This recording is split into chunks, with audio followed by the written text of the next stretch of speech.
Welcome to Rare Connection, the podcast dedicated to bridging the gap between rare disease patients, medical professionals, and the public.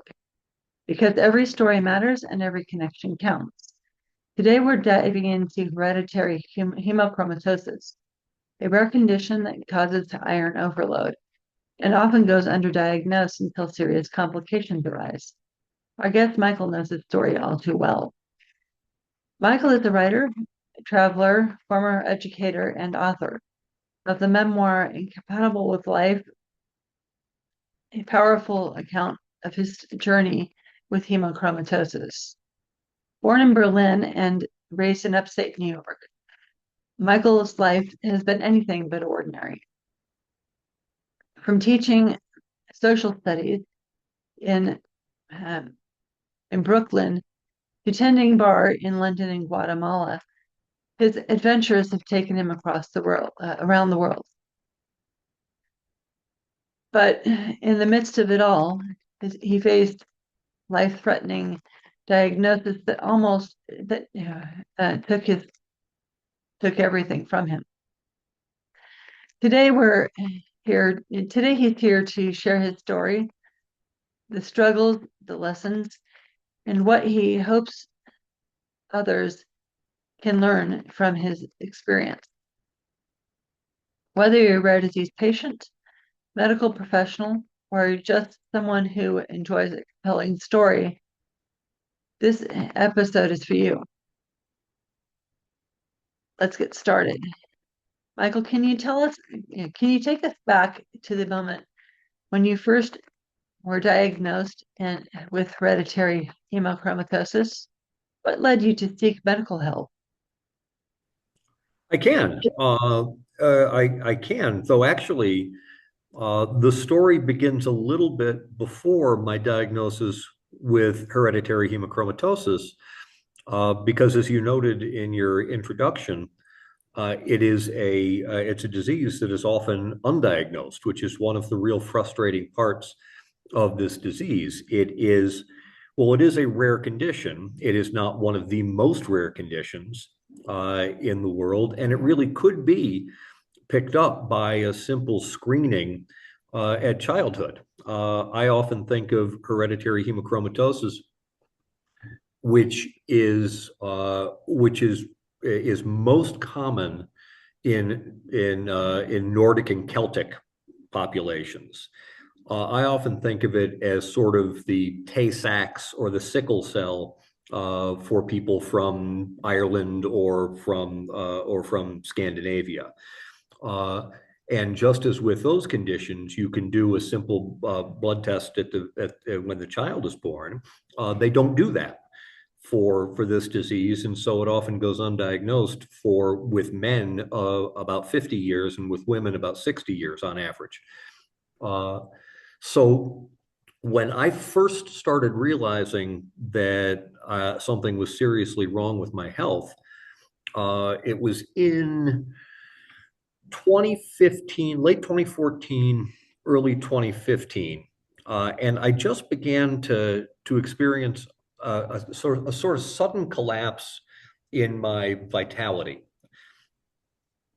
I'm now 58. At the time, I was 47, 48 years old. And I realized I was putting on weight. I had less energy at the gym. My libido was absolutely suffering. But I also just, this is one of the things about being human, is that you don't get an owner's manual at the beginning of the journey to tell you how aging is supposed to feel. And so when I felt myself starting to decline, when I felt myself um, starting to have less energy and just to generally kind of feel like I was in a malaise, I thought to myself, well, I guess this is what it's like to be 47, 48 years old. Uh, and so being a fairly typical boneheaded male Homo sapien, I didn't go to the doctor. I was just like, well, this is just what it is. I'll try and work out a little harder. I'll push myself harder. But I just kept feeling worse. And the actual moment that it all kind of sank in is at the time I was living in a second-story apartment with a friend, and I came home from going to the shop or something like that. And there were 12 steps I had to walk up to get to my apartment. And I got to the top of the stairs and I was winded. And I had to sit down and rest after climbing 12 steps. And at that point, my friend with whom I was living said, "Mike, you gotta get this checked out." And I finally thought that that was a reasonable option. And so I went to a local doctor here. This is when I am in and was at that point in Guatemala. I went to a local doctor who I knew, and I explained to her my symptoms. I said that I was feeling lethargic and that I didn't have a lot of energy. And this is well before we had any idea that this was a complex medical diagnosis. And she looked at me. She, saw that I was a little bit overweight. I was a man in his late 40s, and I knew her socially. This is the doctor I'd met. She was a friend of a friend, and we had certainly been at meals together where she saw me devour an entire dessert or two. And she said, "You probably have diabetes. And so let me test your blood sugar." And she did a finger stick, and my glucose levels were bad. And she said, "See, that's it. You have diabetes." So she gave me metformin, and she said, "Take this for a week, standard protocol, a pill to help with insulin balance." And she said, "Come back in a week, and if you're not feeling better, we'll investigate further, but you're probably going to be okay." And so with that, I went home and I thought, "Shit, I have diabetes." I wasn't looking forward to that, but I went home and I took my medicine and I started to adjust my diet to reduce carbs and reduce sugars. And she told me I'd feel better in about a week, and I just didn't. I just felt increasingly worse and worse. So I went back to that doctor, and I explained to her that I still felt like hell. She checked my blood sugar again, and it was better, but my experiences were still that I was exhausted all the time, and I was lacking vitality, and I was feeling bloated, and I had body aches. And she said, "You're not going to like this, but the next place we have to look is your liver." And at the time, as you noted in your introduction, I was a bartender, and I spent a good bit of time in a bar called Cafe No Sé here in Antigua, Guatemala. And I thought it was immoral to let my clients drink alone, and so I was often enjoying the party with them. And she said, "We got to check your liver. This might be cirrhosis." And this is actually, I think, one of the funnier segments of the story, which I edited out of the book, but I'll share here.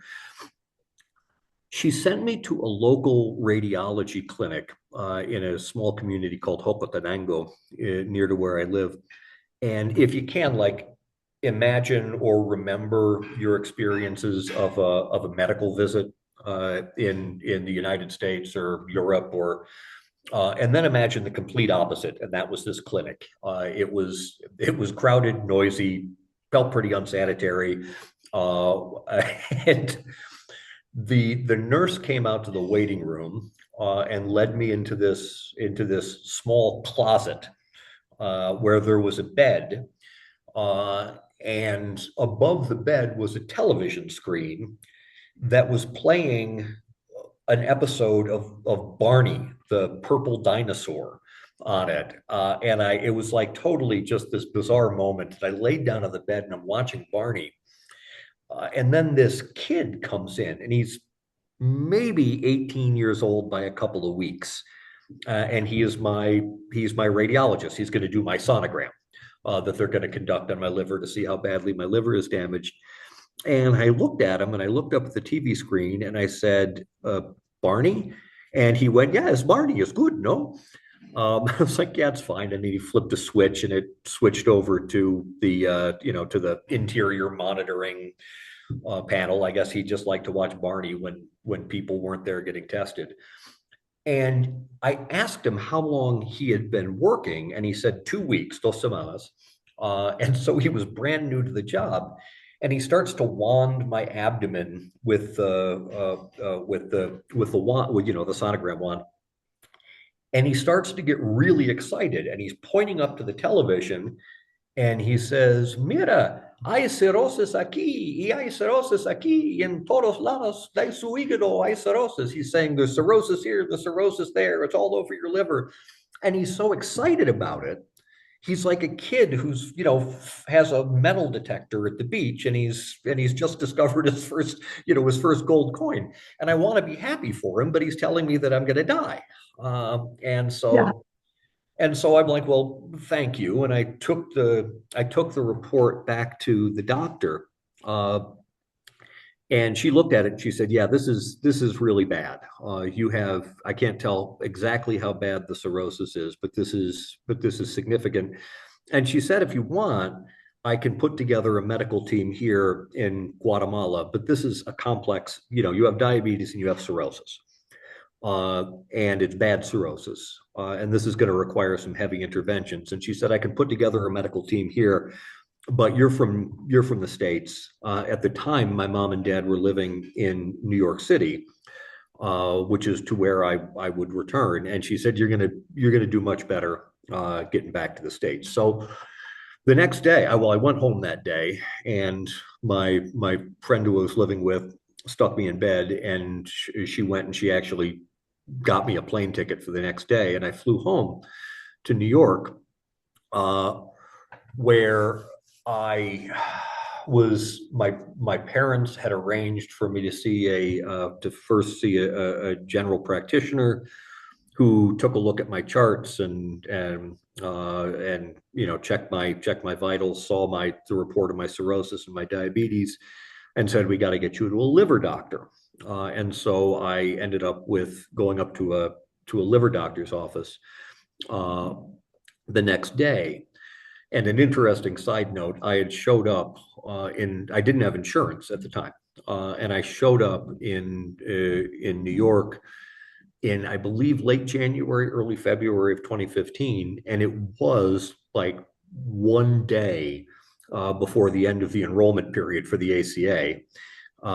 And my dad took one look at me, and he realized that I was in trouble, and he got me an insurance plan, which is really good because the whole ride ended up costing over $250,000, which fortunately didn't bankrupt me because I got insurance at the last minute. So we go to the liver doctor, and I'll try and truncate this story a little bit. There were a few visits there, but the liver doctor took a look at my charts, and he said, "We have to perform one more test here to see how bad the liver damage is." And so he had in his office sort of a specialized sonogram device called a Fibroscan, which is to determine the level of scarification and calcification of the liver. And I love this doctor. His name is Douglas Dietrich. He is a wonderful, wonderful, wonderful physician. And I really liked his bedside manner. He didn't pull any punches. He was a fairly gruff man. And he said, "Go get on the bench so we can scan you." I had trouble standing up. My father had to help me stand up and walk over to the table. I laid down, and as I lay down, the doctor is explaining the test to me. And he says, "Okay, this is going to determine the amount of scarification and calcification of your liver." And he's just going through a basic explanation. He says, "It's a test that is measured on something called kilopascals, and a completely healthy liver." And he said, a nun's liver or a baby's liver is a 0, and cirrhosis starts at 14, and the maximum level of scarification that the test measures is 75. And he's explaining this, and he's wanding me, and he hits a little button, and it like sends a shock wave through my system, and then he reads it. And he's talking, and he does this a couple of times, and he says, "Yeah," and the test goes from 0 to 70, 75, and then he just stops, and he goes, "Oh shit." And I looked at him and I said, "Oh shit, that doesn't sound good." And he said, "No, it's 75. You pinged the test." I had maximal damage according to this test to my liver. And so we finished that test, and he brought us to his office down the hall. And he, at that point, explained that this was really bad, and that I was probably going to need a liver transplant if I was going to survive, because my liver was as damaged as a liver could be. And he immediately said, first thing you have to do, first, you can never drink again. And second, you have to go to Alcoholics Anonymous meetings. And I said, I don't really think I have to go to AA meetings. I'll just quit drinking. And he said, first off, that's what everyone says in my office. And then he said, well, the reality is, even if you don't need AA to quit, you're probably going to need a liver transplant. And unless you can prove to the transplantation board that you've been sober for 6 months to a year, they're not even going to look at you. So go to the damn meetings. And that's when it really kind of sunk in that this was serious, that I was going to need an organ transplant. He said that this is still well before the diagnosis with hereditary hemochromatosis. He also, excuse me, he also noted that there was an immediate critical problem, and it was that I had extreme portal vein hypertension. The portal vein is the vein that leads up from the large and small intestines into the liver. It enters through the bottom of the liver, and it brings the blood that needs to be cleaned by the liver into the liver. And because of the significant damage to my liver from the cirrhosis, my liver was very rigid, and it was causing extreme pressure on the portal vein, which is one of the largest veins in the body. And he said, what we need to do immediately is reduce the level of pressure in that system, in the portal vein, because it could rupture. And I said, what happens if it ruptures? And he said, you'd bleed out internally in 5 minutes. I said, okay, so what do we do about that? And he said, I've got to give you a beta blocker that's going to lower your blood pressure and help to make sure that your liver doesn't pop. And I said, okay. He said, go home, and right before you go to bed, take this pill along with the metformin and the other medications I was taking at the time. And he said, come see me in a couple of weeks. What he didn't know at the time, because he hadn't yet known and diagnosed the hereditary hemochromatosis, is that I was also in heart failure. And so I went home to my parents' apartment that day and, had a very, very bland meal. The whole family was depressed because we are suddenly thrown into this tornado of changes. And I went to bed and I took the pill. And like 5 minutes after I took the pill, I just started to cycle downward. And I was standing, it's actually right where the book that I've written, which you've mentioned, Incompatible with Life, begins. I just am standing next to my bed after coming back from the bathroom to brush my teeth and take my meds.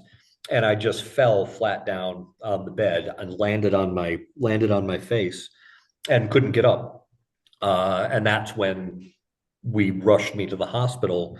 The Nadolol, which was the beta blocker that the liver doctor had given me, had dropped my blood pressure, because I was already in heart failure, to 40/25. And that's when the EMTs came and they got me and they took me to the hospital. I'll cut some of the story out here. We still didn't know what was going on. And this is one of the frustrations that I think that a lot of people who experience rare diseases will find some common ground with, is that they're rare diseases. And because of that, there isn't always a protocol for doing rapid testing for what we have. They have tests for all sorts of common things, but they don't have readily available tests for the rarer things. The two tests, which Dr. Dietrich, my hepatologist, did order, that would have helped, were a ferritin profile, which was going to give me the level of iron in my system, and a genetic marker test for hereditary hemochromatosis.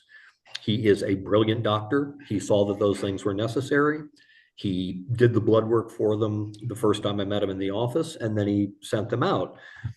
They probably did 100 different blood tests on me, 98 of which come back that day from the hospital. But the two I needed took 4 or 5 days to come back. And so in that 4 or 5 day period is when I collapsed, went to the hospital. And it wasn't until I was in the emergency room for the better part of a day.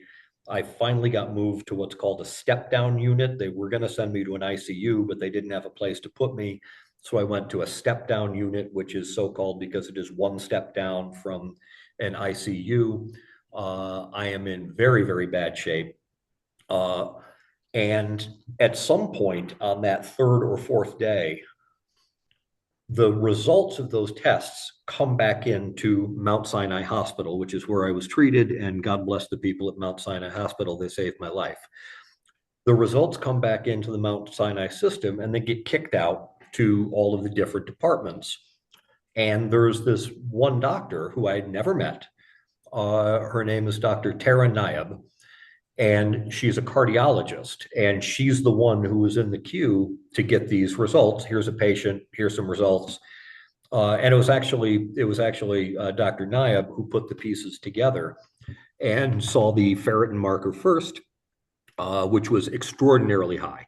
You're supposed to have ferritin levels between 2 and 400 or something like that, and mine were 12,000. She saw that. She saw the genetic marker test, and she realized that this was kind of like a Dr. House moment. She realized that this was not just cirrhosis and diabetes, which at that point we were putting down to lifestyle, eating fatty foods and working at a bar. And she realized that this was a more complex condition. And she literally ran through the halls of the hospital, and she and I became very good friends over the course of my treatment. And she explained this to me later. She said when she was coming up, she thought for sure I was going to be dead when she came into the room. She came into the step down unit, and there were two liver residents who were there talking to me about stuff, and I will remember it forever. Dr. Nayab she's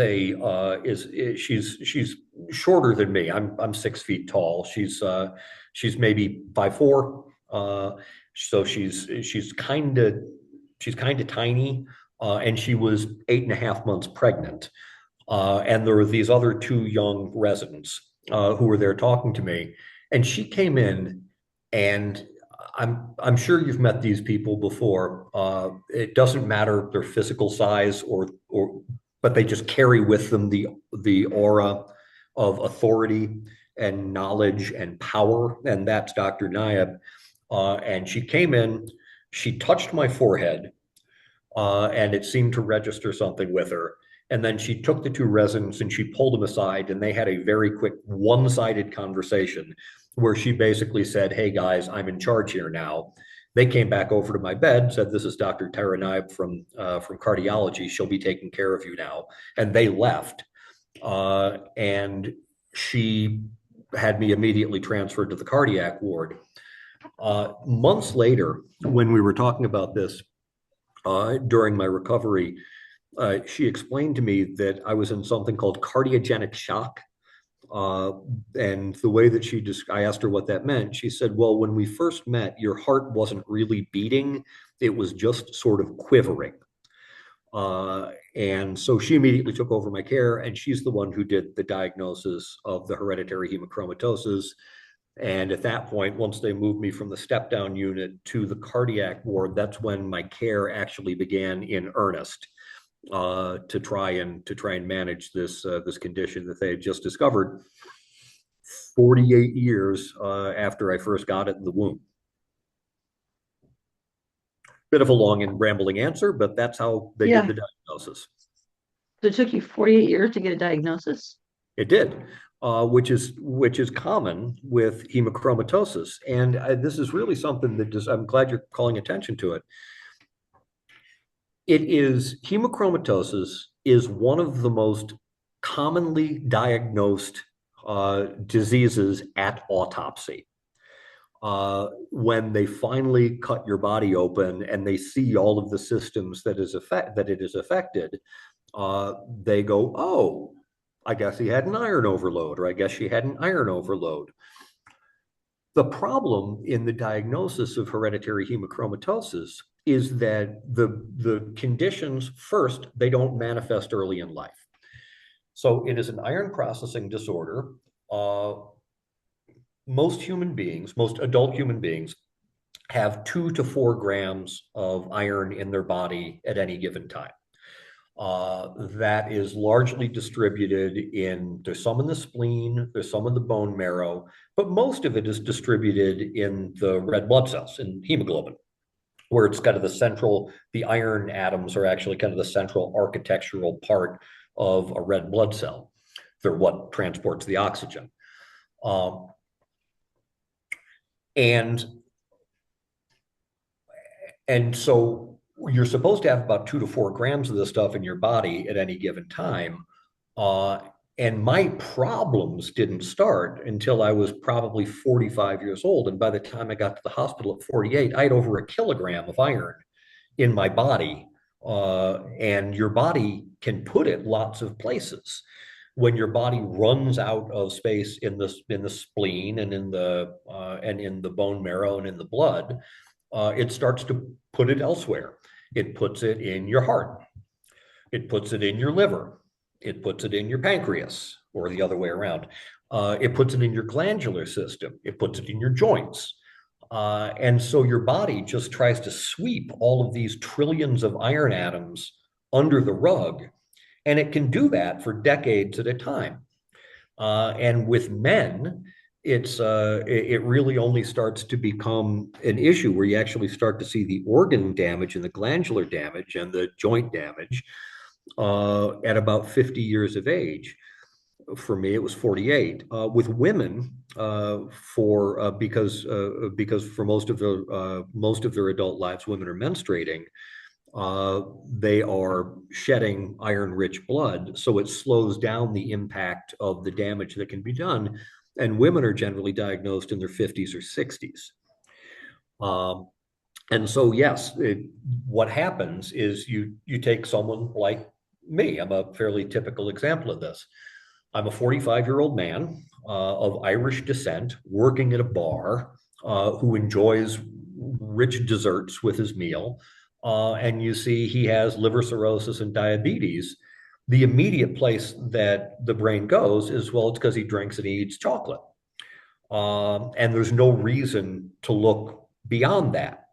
And so because these diseases that manifest, primarily diabetes and liver disease and also heart disease, can be attributed to behavioral patterns, that's generally where the diagnosis stops.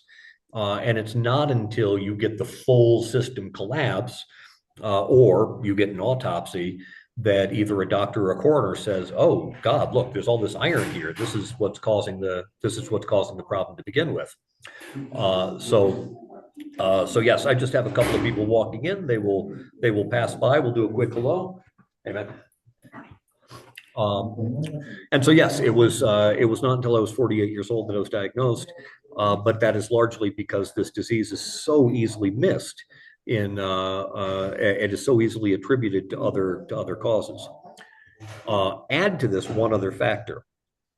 As noted earlier, the disease is most common. It is absolutely most common in a Celtic population. I think that if I have this right, in the general white population, Caucasian, however you want to define it, 1 out of every 200 people is born with one allele for hereditary hemochromatosis. It gets a little complex because there are 2 points on the genetic code that can cause hereditary hemochromatosis, but about 1 in 200 people has one of those alleles. In Ireland, it's 1 in 83. Or 1 in 83 has both alleles, I think it is. So it's 1 in 5 has one. And so it's this disease that is kind of targeted at an Irish population, which also, not wishing to cast aspersions on my Celtic brothers and sisters, but it's also a population that has a traditional problem with alcohol abuse or alcohol use. And so a lot of people who are Irish who end up with liver cirrhosis because of hereditary hemochromatosis, a doctor's presumption might be, Irish drinker, 50 years old, it's probably that, and they just let it go and they don't do the blood test. So, what were the biggest challenges or misconceptions that you face when trying to understand your condition?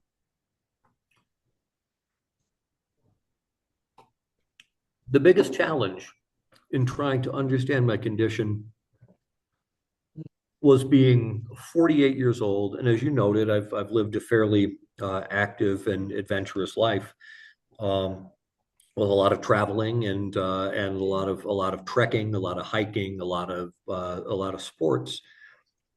And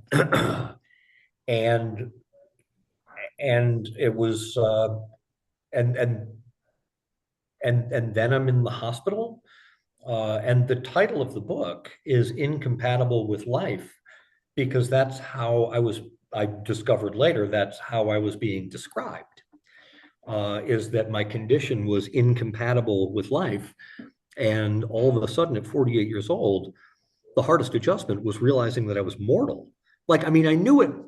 I knew that I was mortal conceptually. We all do.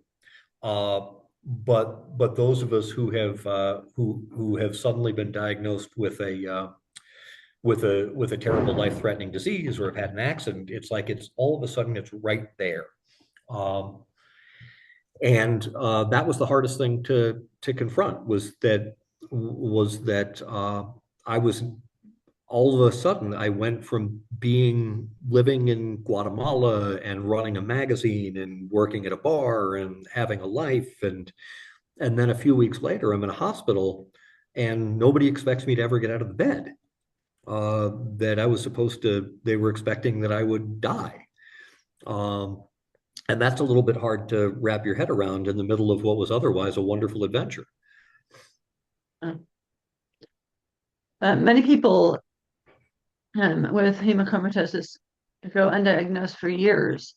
What symptoms did people what symptoms should people look for? Well, I think it is one first, the absolute first thing that I would suggest.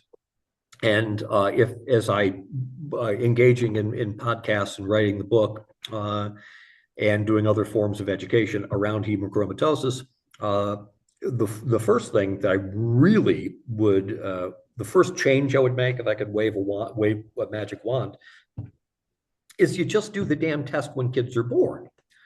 Uh, particularly with all of the data that we have now about medical conditions, for individuals and for populations, for wide populations. Even if you're not going to give a ferritin test or a genetic marker test to absolutely every kid in the world, you can target populations. And I would strongly suggest that any young couple that is having, or any couple of any age that's having kids, and one of the ancestors is of Celtic, one of the parents is of Celtic descent, get the kid tested, and just get that out of the way, because once you have the test, it's so easy to treat, if the damage hasn't gone too far. But as far as like what to look out for, uh, be conscious of your liver function. Go to your doctors regularly. If you are of Celtic descent and your doctor, when you're 35 years old, says, well, you're looking here, you don't have diabetes, but you're pre-diabetic. We want to change your diet. Say to the doctor, well, how about we look into this a little bit further? Because again, it masks itself by appearing as other commonly explained other diseases like cirrhosis, heart disease, or liver disease. Mhm. So how did your diagnosis change your day-to-day life? Well, the that's a multi-phase question or a multi-phase answer. Initially it changed my life because I thought my life was going to end. And that involved some intensive introspection and spiritual realignment with attempting to find purpose, meaning, and to find purpose and meaning and trajectory in my life, regardless of how short I expected it to be. And there were times when I was in the hospital when I really did not expect to wake up when I closed my eyes. And so that was the immediate change. The short-term change, when I managed to make it out of the hospital, which is another whole story in itself, and I got back home, it was sort of a false high. I was so excited to be out of the hospital, but only then did I realize what this meant. And I remember in particular, there was one day, it was the second day I was home from the hospital. I was at my parents' apartment in Manhattan. And I laid down on the couch to take a nap in the afternoon. And right now I'm probably about 190 pounds or something. I was down to about 170 when I left the hospital, and no muscle tone at all. I was just skin and bones. And I laid down on the couch to take a nap, and I woke up an hour and a half later because I had to pee. And I tried to get up from the couch, and I couldn't stand up. And my friend, who I've mentioned before, who I was living with in Guatemala at the time, had come to see me, and she had to come over to help me stand up and help me walk to the bathroom. And the next day, I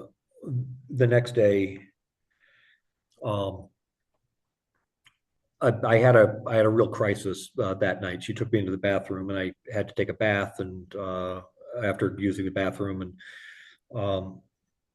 it was kind of the darkest point in the journey when I realized that I can't care for myself.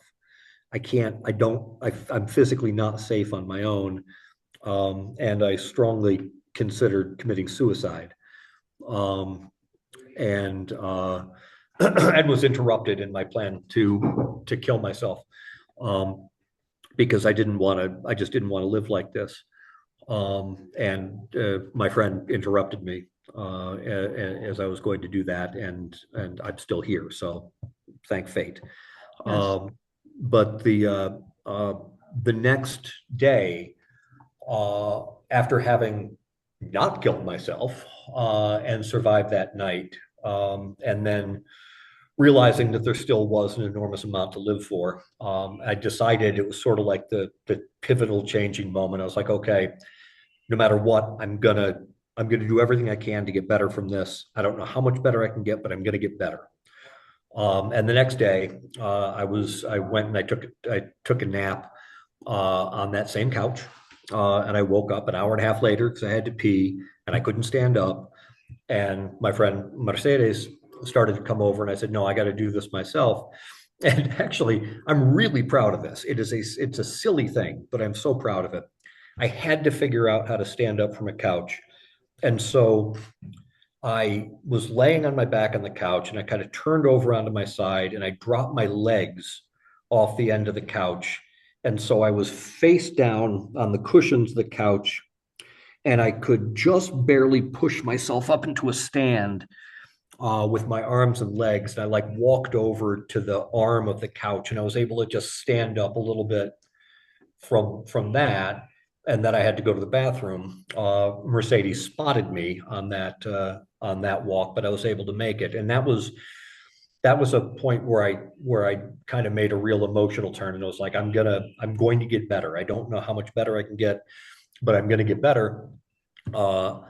And it just became at that point a really long, slow, grinding, day after day exercise routine that has continued for 10 years. and has brought me back to near full health.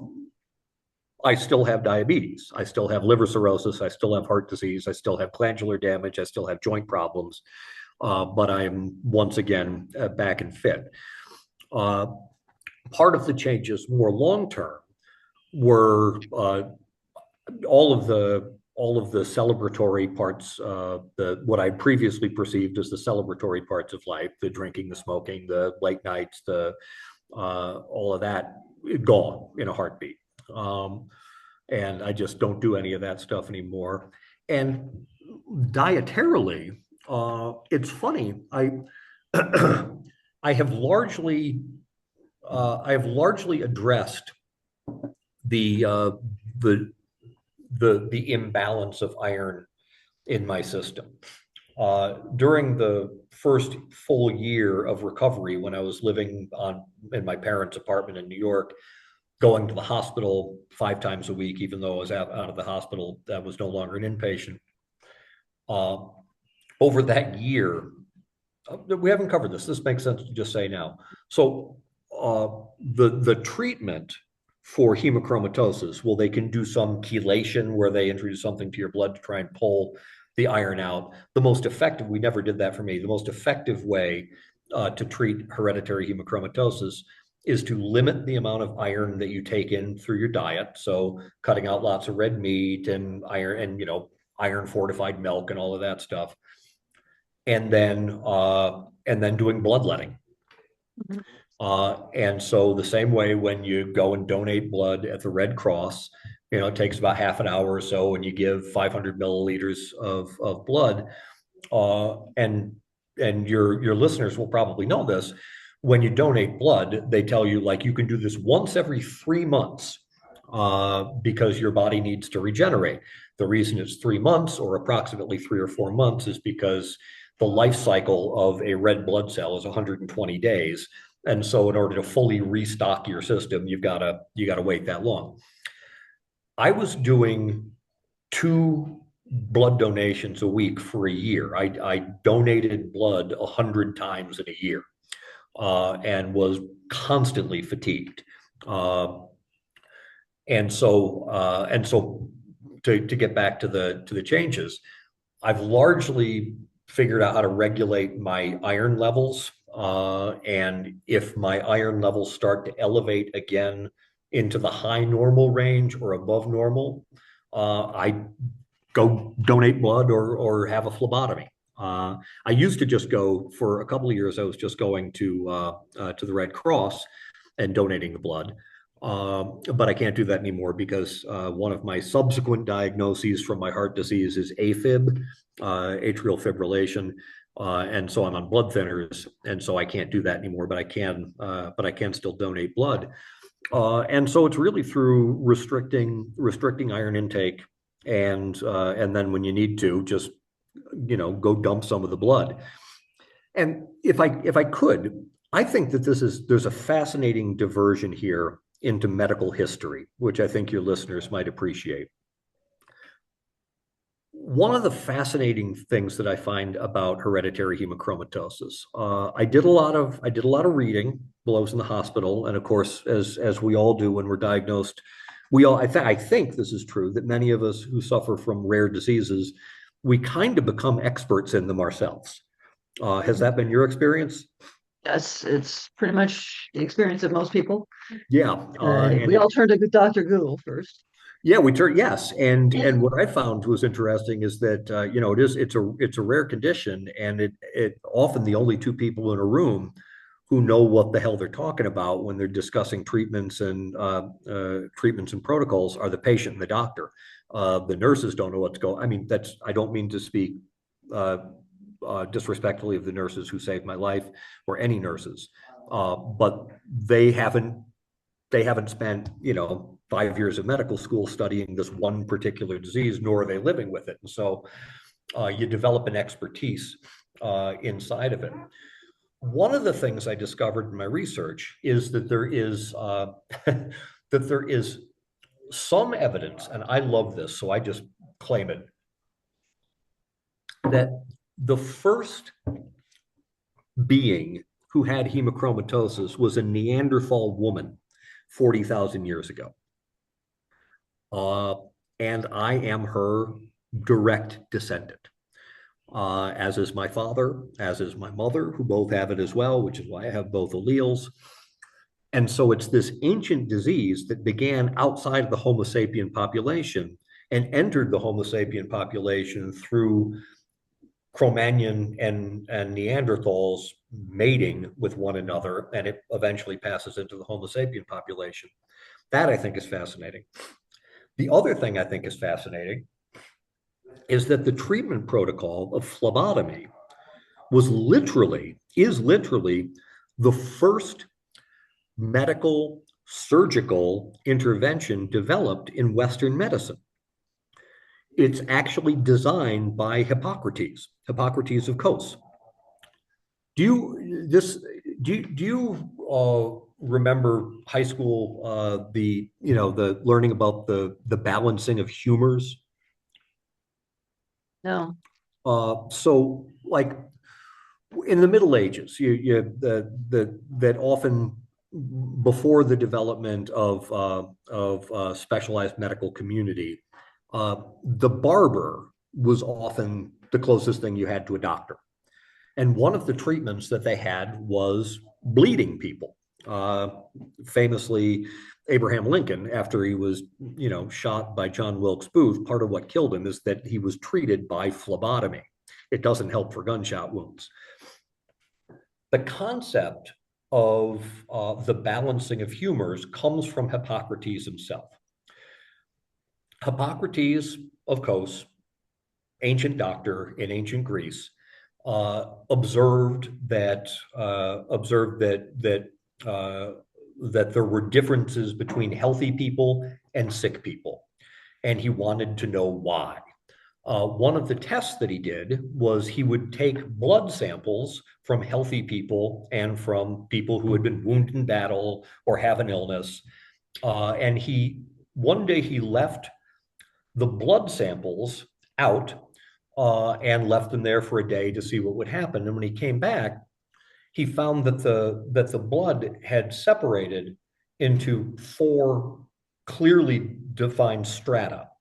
On the bottom, there was like this dark material, which he called coal, I believe. Above that was a reddish area, which he called the heme. Above that was a whitish area. And above what you call the melania coal, which is the origin of the word melancholy.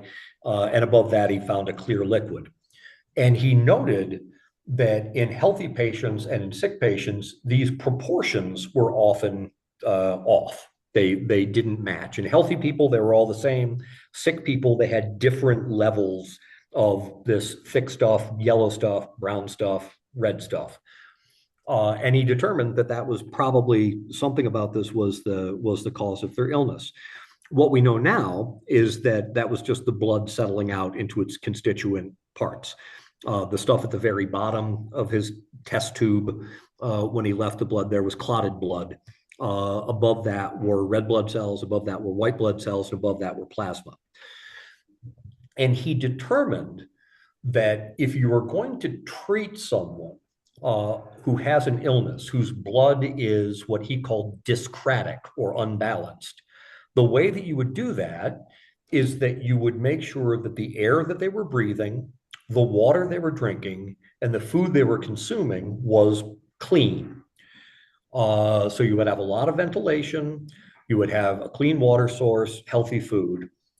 And that he believed would help people rebalance their humors, these 4 different things that he called the humors. And that was the first part of the treatment, but the second part of the treatment was you had to make room for that new blood, that balanced blood, to be in the system. So you had to take some of the unbalanced blood out so that the body could produce more blood that was balanced. And what's fascinating to me is this disease that I have that comes from a Neanderthal ancestor could have been treated by Hippocrates if I had showed up at his office and for the exact reasons that he assumed was causing illness. Like hemochromatosis is the one disease that the balancing of humors actually works for. And that's how I've been treated. That's how I've been treated since. My blood, when it becomes unbalanced, when I have too much heme, too much red blood cells in my blood because I have an oversupply of iron, we need to take that stuff out, and I need to lower my iron intake and take in a healthy diet, and my body will find the iron atoms that are in my heart, my liver, my pancreas, my glands, my joints, and will create new blood, thus reducing the overload in the organs that it's doing damage to. And that's the treatment. And so to circle back to your question, what has changed for me? What's changed for me is what's changed for me internally is understanding that I have a responsibility to maximize my healthful potential every day through exercise and clean living. And what has also changed is that I need to alter my diet, my dietary intake, remove alcohol, cigarettes, all that stuff, obviously, but also limit my intake of red meat and iron-rich sources, and to keep an eye to be my own advocate, which is something else I think that all of us who have rare diseases need to do, and to be mindful about getting to my doctor, making sure they check my ferritin levels, and if my ferritin levels are off, if my iron levels are off, to make sure I get a phlebotomy to bring them back into balance. So it's a much more mindful way of living. And what's odd, and I don't want in any way, we all have our own journey with this stuff. And I've spoken to others in the hemochromatosis community through some Facebook groups and stuff like that. And there's often a significant amount of frustration that we have to change our diets and change our lives in order to maximize our potential and to live as long as we can with this disease. And there seems to be some resentment to that. I am thankful for my diagnosis in some real fundamental ways, because had I not been diagnosed with a rare life-threatening disease that almost killed me at 48, and had I not changed my trajectory, which was a joyful trajectory, I was enjoying my life back then. But if I had not changed my life, the past 10 years would not have been 10 years of becoming healthier and healthier and healthier. It would have been 10 years of debilitation. And even if I didn't have hereditary hemochromatosis, I would still be a 58-year-old man who was working at a bar, drinking too much, smoking cigarettes, and eating too many desserts.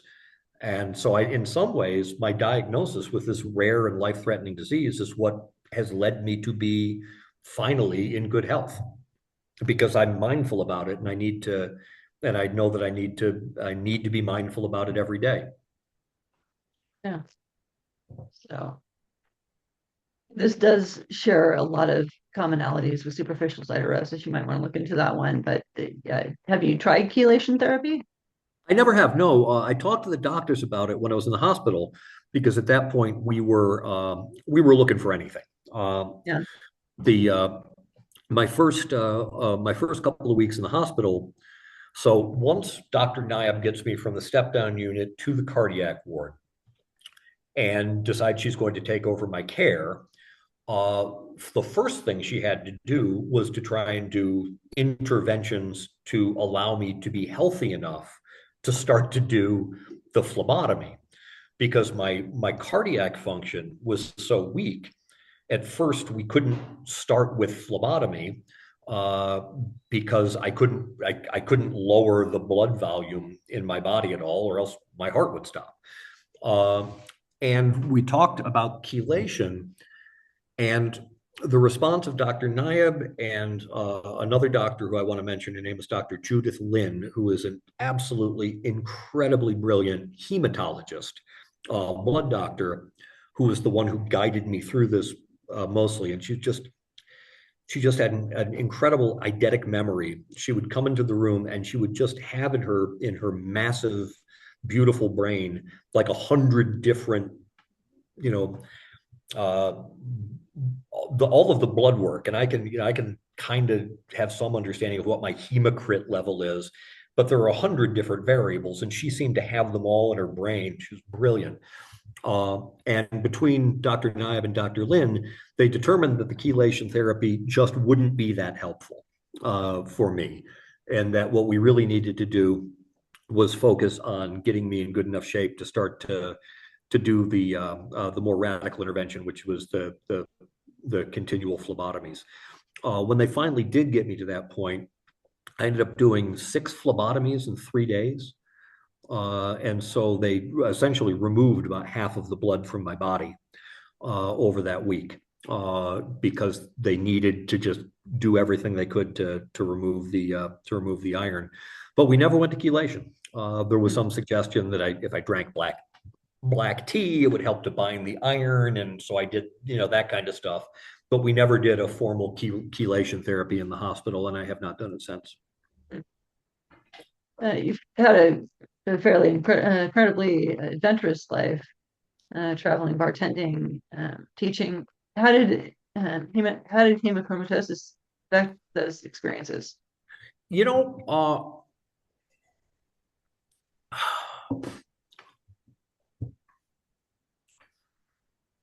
So there are a few answers to that. The first is that my hemochromatosis, in some ways, before my diagnosis with it, allowed for that adventurous life. This is, back in 2005, I think it was, which was one of my last big, trekking years. I was in Peru, and it was in the Andes, in a region called the Cordillera Blanca. And, it's not Everest level climbing, but we got up to about between 14 and 15,000 feet. And this is before my diagnosis. This is years before my diagnosis. And I'm hiking with some people who are significantly younger than me. And I'm really, for a lot of it, just kind of running up the hills. And then at the top of the mountain, we're at camp, and it's 14,000 feet, and I light a cigarette. And only to find out years later that part of the reason that I was able to operate healthfully at 15,000 feet is because of my hemochromatosis. Before it started to do the damage, I had so much hemoglobin because my body was trying to find anywhere to put these damn extra iron atoms that it had popped up my hemoglobin level. So I was essentially blood doping unintentionally. So at first, it was a real benefit. It made me feel like a Superman. Then I got sick from it and it collapsed. And I felt that all of that was lost and gone forever. And there was one night I was in the hospital as probably in my second week, maybe early third week, in the hospital on the cardiac ward. And I got a call from my younger brother, Ed, who was living in Washington, D.C. at the time. And Ed and I have been adventuring partners for all of our lives. He's 5 years younger than me. And a lot of the adventuring that we had done was in Alaska. We did a lot of backcountry stuff up there, and he called up, and I'm sort of like, I think I'd begun I had begun my phlebotomy at that point, so I'm a little bit kind of loose in my head anyway because I'm down on blood. I'm so goddamn sick I can barely get out of bed. And we just started reminiscing about our times on the Chilkoot Trail and in the Wrangell Mountains, and just having a laugh over the phone. And when we were finishing the call, he said, we really got to do that again. We've got to get back up to Alaska. And I said, that's a really good idea. And I just decided in that moment that I was going to go back to Alaska. I was going to go hiking. I was going to do backcountry hiking again. And it led to one of the funnier scenes, I guess, tragically funny. So that conversation happens. One night in the hospital. And the next morning, I wake up and, my mom is there, Mercedes is there, and then the doctors show up. And it's Dr. Nayab, and she is looking severe. She's looking serious. And she says, we have to have a conversation. At this point, I already know that a liver transplant is likely in my future. But that day, Dr. Naib came in and she said she was talking with a heart surgeon and looking at the level of damage that had been done to my heart. They were pretty sure that I was going to need a heart liver transplant in order to survive. And they felt that day, this was the conversation we needed to have, is that in order for me to have a chance of living long enough to get to the top of a donors list for a heart liver transplant, which they estimated would take about 7 years, I would need to have a heart pump, a ventricular assist device, a left ventricular assist device, or something like that, surgically implanted. And so she described it, and she said the doctor would cut into my chest and he would take a small electric motor called an impeller and would surgically attach it to my left ventricle. And that impeller would then it would spin at like 1,000 rotations a minute or something like that. And that would then pump the blood through my system. And she said it would make up for about 90% of my cardiac function. She also noted that after they did this procedure, I would no longer have a heartbeat, nor would I have a blood pressure. I would just have this impeller pushing the blood through my system. She also said that since it's a device that needs to be powered, the surgeon would have to leave a port coming out of my chest for a plug where I could plug myself into a wall or a battery pack. And when she mentioned the battery pack, I was very interested. And I'm laying in bed, and Dr. Nayab, it was my mom, Mercedes, Dr. Nayab, and me in bed. And she is having this serious conversation. She is having a serious conversation, basically telling me that my life is about to change permanently. Because once this ventricular assist device goes in, there's no going back. They can't take it out again. You are going to have a heart transplant at that point. But I didn't really care about that. She said that this thing had batteries.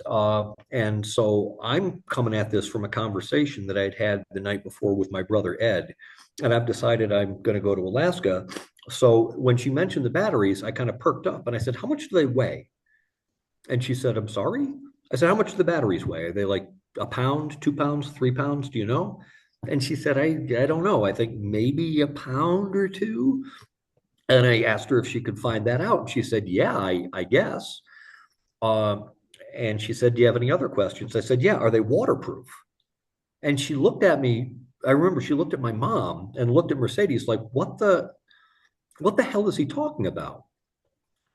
And I didn't understand why she was not getting this. And then I realized I hadn't told her that I was going to Alaska. And so I said, "Oh, I talked to my brother last night. We decided that I'm going to Alaska next summer. And we're going to do some backcountry hiking. And so if I'm going to do some backcountry hiking, most of our trips are like 7 to 10 days. And so obviously I'm going to need to take enough batteries. So I need to know how much they weigh." And I remember saying to her, I said, "And also they have to be waterproof, because even if the map says you're not going to have to ford a river, you always have to ford a river in the backcountry. So they have to be waterproof." And she just kind of like pulled away and looked at my mom and she said, maybe we can have this conversation another time. And I was like, "Yeah, whatever." And then she left the room and she asked my mom to go speak to her in the hallway, clearly to have a conversation. Like, "Can you talk to your kid? He obviously doesn't know what the hell is going on here." But the reason that I mentioned that is you asked about the adventurous life and its impact on, or the adventurous life, the diagnosis, and the impact on life. What my brother did for me in that conversation, uh, irrationally, fully irrationally, but very, very importantly, he he gave me a goal, and uh, he gave me permission to dream and to hope about something better. And I began to guide myself in that direction. It became a North Star, if you will, that I was going to get back into the big mountains. It's 10 years later. I am now healthy enough to once again climb up to 13, 14,000 feet. I haven't done it yet. But I do regularly go out running. I live at 5,000 feet altitude, and I generally run at about 7,000 feet. But it was the adventurous life in its own way provided a bit of a slingshot back towards, wanting to get back to something like I had known before was impelling in that way, to move me back towards health. Also, no scars. I still have my original heart and my original liver. We ended up not having to do the transplant. We did not do the ventricular assist device. I just managed to heal on my own, with the help of some good medicine and some phlebotomies. But the way that the adventurous life really did help to impel me forward was by giving me a goal to work towards, and something that I could hold in my heart is something I remembered. I remember what the sky looks like, from the top of a mountain ridge in Alaska at dawn, and I wanted to get back to that, and I will. So what's something about living with hemochromatosis that most people don't realize? The I would say that the most beautiful thing about it, is, see how to put this.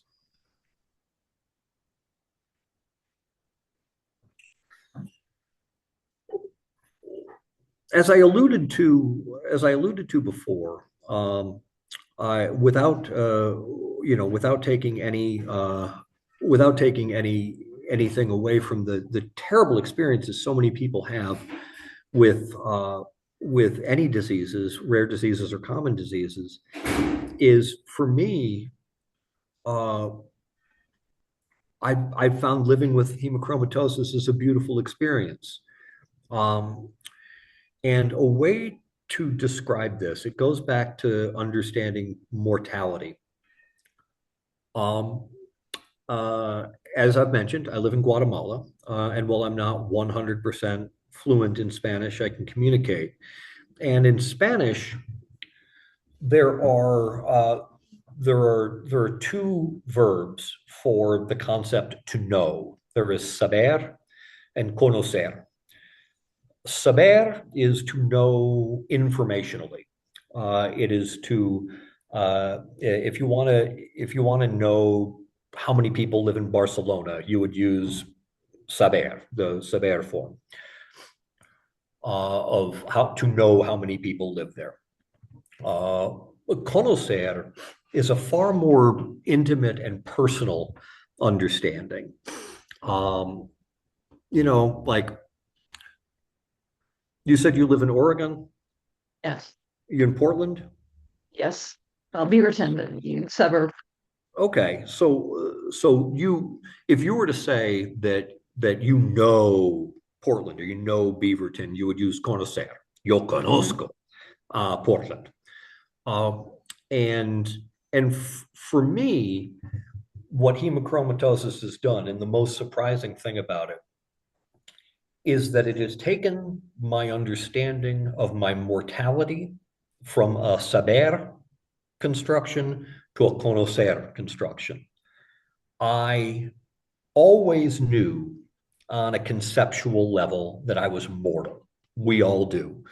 Everything dies. We're going to die. We know that. But the disease that I have brought me so close to the edge of my own death. I was told I was incompatible with life, that I came back from that experience with a visceral understanding of my mortality. I know, yo conozco, what it is like to come mere centimeters from death. And I got a bit of an idea what happens when you pass over to the other side. And because of that intimate knowledge of my own mortality and a different construction than I knew it before, uh, it has it, it has added fuel to my desire to make sure that I stay on this planet as long as I possibly can. Robert Frost noted in the poem Birches that Earth is the best place for love. And I believe that wholeheartedly. And so simply by knowing the experience of having this disease and knowing that if this doesn't kill me, something else is gonna, and always, always, always having that in my mind every single day has been a beautiful, a beautiful alteration in the structure of my life. And I guess maybe what do I want people to know about hemochromatosis or really any disease is that if it can get you in touch with with the fact that you are mortal and are going to die, then there's the possibility that through that lens, you're going to be able to investigate what's truly important to you.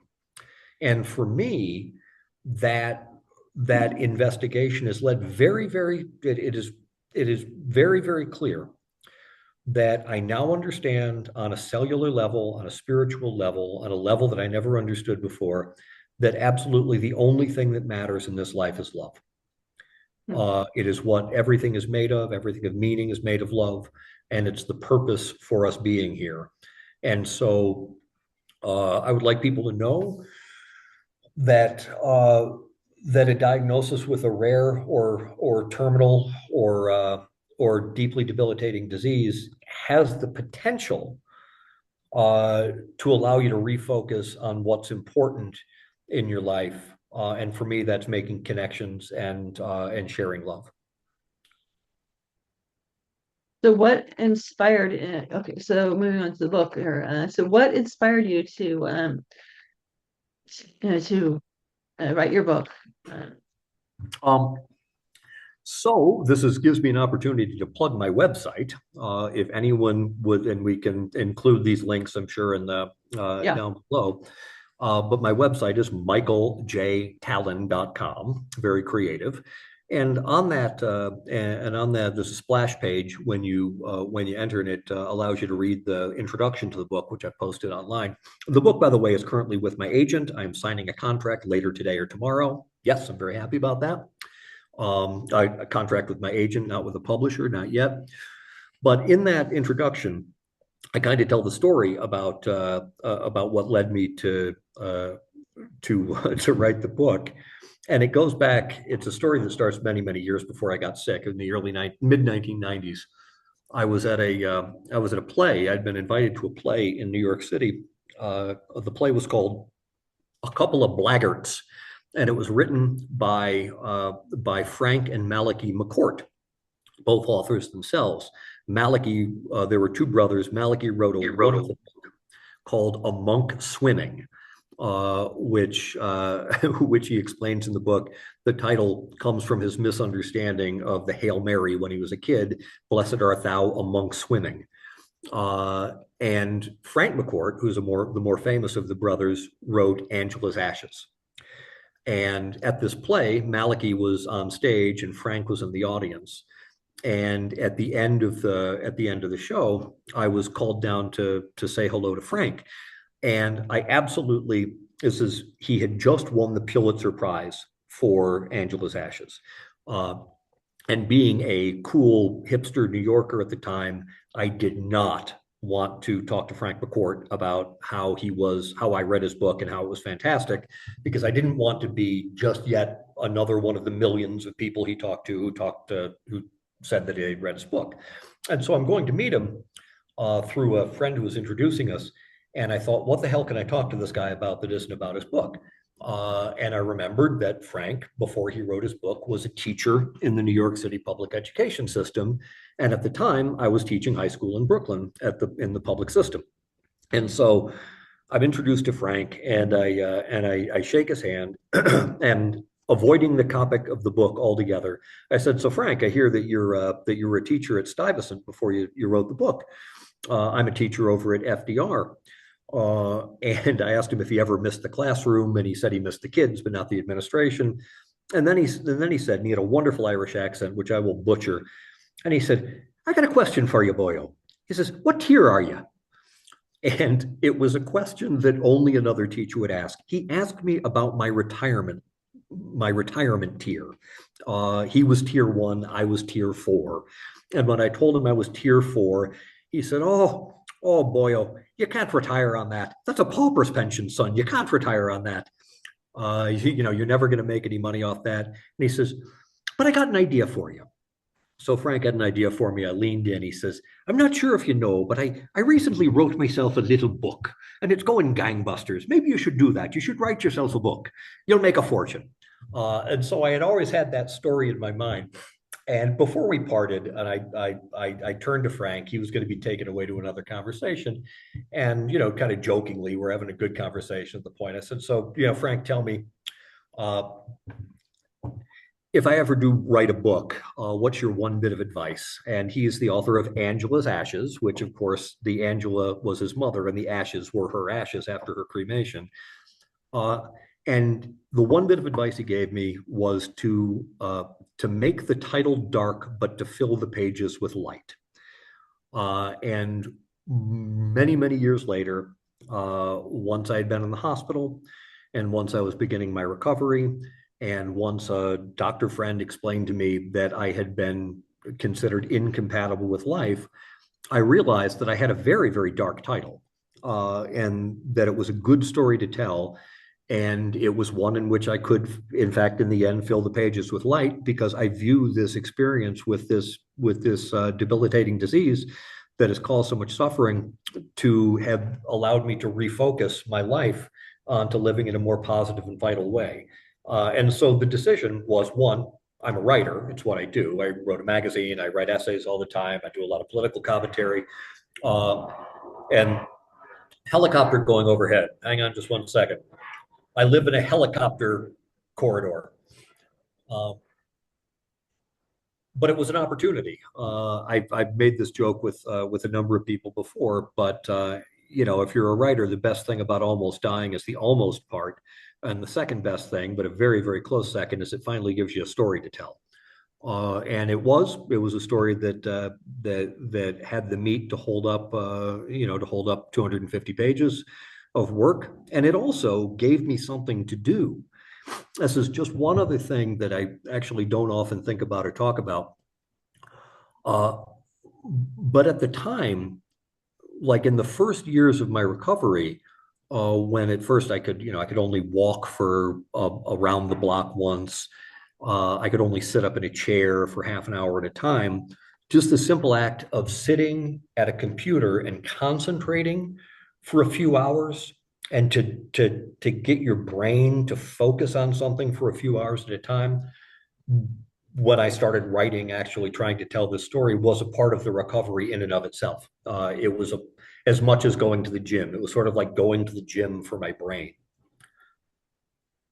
So that's why I wrote the book.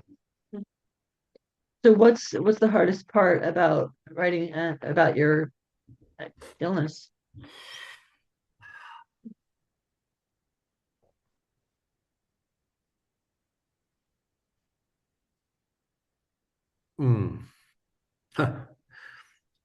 It's all of our lives are social lives, right? We don't live just for ourselves. We live within communities, and we live within a family. And at the time that I was writing my book, and it was early in my recovery from 2015, 2016, 2017,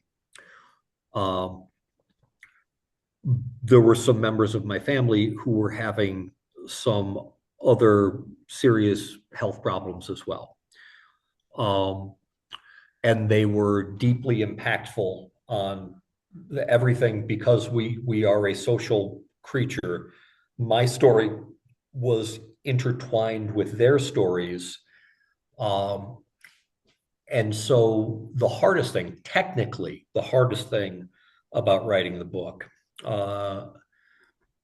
And also emotionally, the hardest thing about writing the book was trying to figure out how to tell a narrative through line that made sense, but that I only have the right to tell my own story. And so I had to, in some ways, work around some of the other issues that were happening in my family at the time, uh, because I didn't have the right to speak about what was going on with other people. And doing so could have caused pain. So technically, that was difficult. To be able to tell a true story while also protecting the privacy of other family members. The hardest thing about writing about the disease itself, um,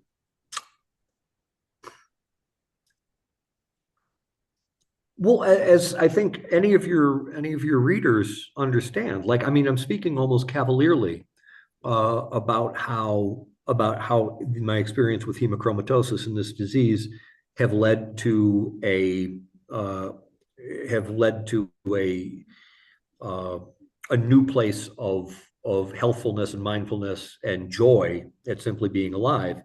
But arriving at that point is not easy. I mean, writing about wanting to die, writing about suicide attempt, um, is inherently painful because it's embarrassing to remember, because it's embarrassing to remember our weaknesses.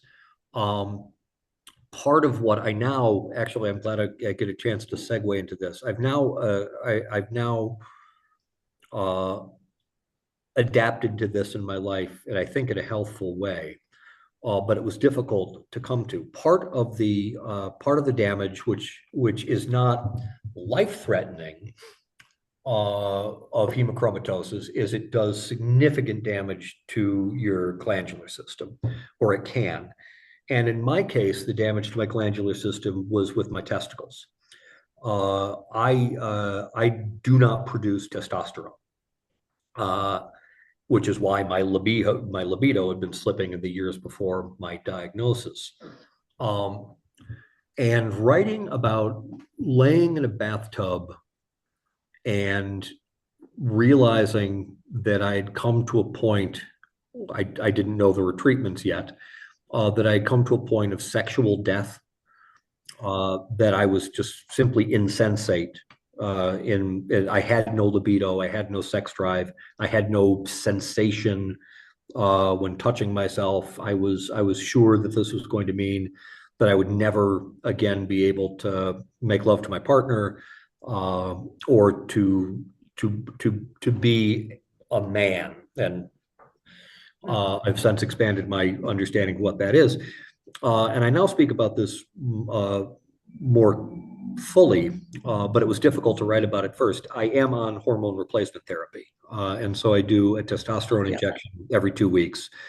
Um, and that was difficult to confront just because it got to some issues of root identity, and to be able to be vulnerable enough to write about my struggles with my sexual health was probably the most difficult part of the emotionally of writing it, but also probably one of the most fruitful parts as well, because now I really do make an effort to be open. I'm open with my friends and in my community about being on hormone replacement therapy, because I think doing so, particularly for a man, it's I think that it has been more common at least over the course of my lifetime, for women when they go through menopause to do hormone replacement therapy, but it is not often talked about when men have to do it. And so I find that it's socially beneficial to be open about those things, because if we speak about these things, we remove taboos about these things. It allows other people to hear and to not feel alone, and to seek some help and guidance as well. So what did you learn anything along the way about yourself when writing the book? Oh, sure. Yeah. Yes. Yeah. I mean, then I've alluded to it in the conversation already, Yeah. but really the fundamental lesson um, is understanding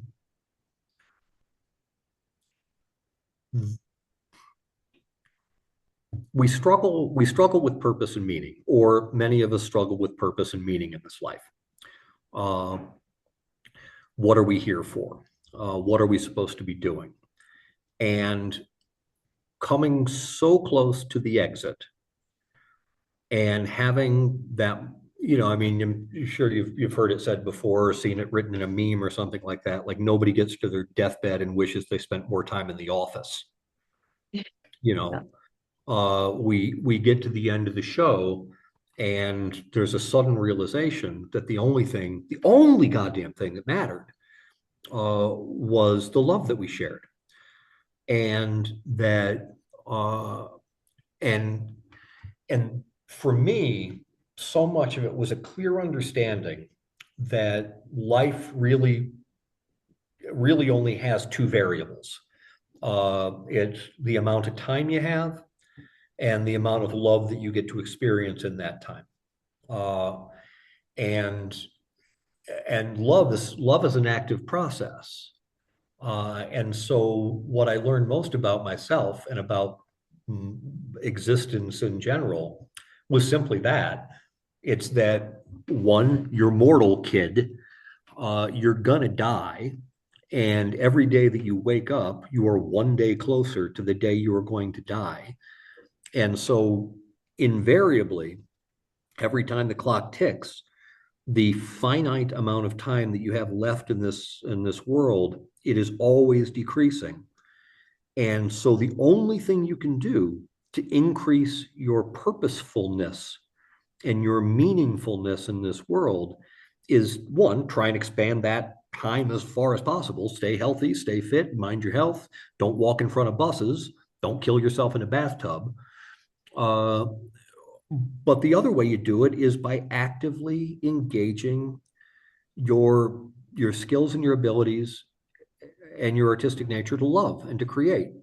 And for me, I've thought about this a lot, as you can tell. For me, love essentially has three fundamental wavelengths, and those wavelengths are truth, beauty, and light.